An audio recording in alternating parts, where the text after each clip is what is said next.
নমস্কার বন্ধুরা, কেমন আছো সবাই? আশা করি অনেক ভালো আছো এবং আমিও কিন্তু ভালো আছি। সো যাই হোক, আজকে তোমাদের সামনে যে ভিডিওটা শেয়ার করছি সেটা কিন্তু একটা বিয়েবাড়ির অনুষ্ঠান বাড়ি।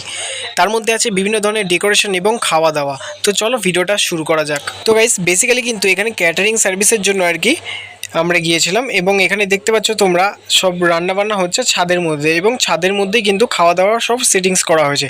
টোটাল কিন্তু এখানে 5টা টেবিল বসা ছিল, 4 5 20টা সেটিংস ছিল। তো যাই হোক, এখানে দেখতে পাচ্ছ স্যালাড এবং সাথে ছিল ভেজিটেবিল একটা চপ, তার সাথে ছিল কিন্তু ভাত এবং তার সাথে ডাল, তারপরে চিপস, তারপরে কিন্তু দেখো তোমাদের সামনে কিন্তু চিপসের কথা বললাম, আর চিপস কিন্তু এখন জাস্ট ভাজা হচ্ছে গরম গরম। এইগুলো কিন্তু বাচ্চারা কিন্তু অনেকটাই ভালো খায়।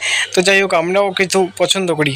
আর এরপরেই কিন্তু দেখতে পাচ্ছ চিকেনের যে আর কি গ্রেভিটা হবে সেটা কিন্তু এখানে রেডি হচ্ছে, এখানে চিকেনগুলো। আর এখন যেটা দেখতে পাচ্ছ এটা হচ্ছে এঁচোড় চিংড়ি। এঁচোড় চিংড়িটা মোটামুটি ভালোই ছিল, বাট একটু নুন বেশি হয়েছিল। চিংড়িগুলো একেবারেই ছোটো ছিল, আমার খুব একটা ভালো লাগেনি। আর সাথে ছিল ডাল, এই যে দেখালাম তোমাদেরকে। এবং এরপরে আছে এখানে মাছ, কাতলা মাছ ছিল, মাছটা মোটামুটি হয়েছিল। আর তারপরে কিন্তু এদিকে তোমার রাইস ছিল, মাংস ছিল, যেগুলো তোমাদের সাথে শেয়ার করলাম আগেই। এবং এই বিয়েবাড়িটা একটা দুপুরবেলা ছিল, মানে ফার্স্ট টাইম আমার এরকম একটা রিসেপশন বাড়ি কাজ এরকম দুপুরবেলা হলো। তো যাই হোক, লোকজনকে একটু আলাদাই মানে অন্যরকম লাগলো। তো এই ছিল আজকের মোটামুটি ভিডিও।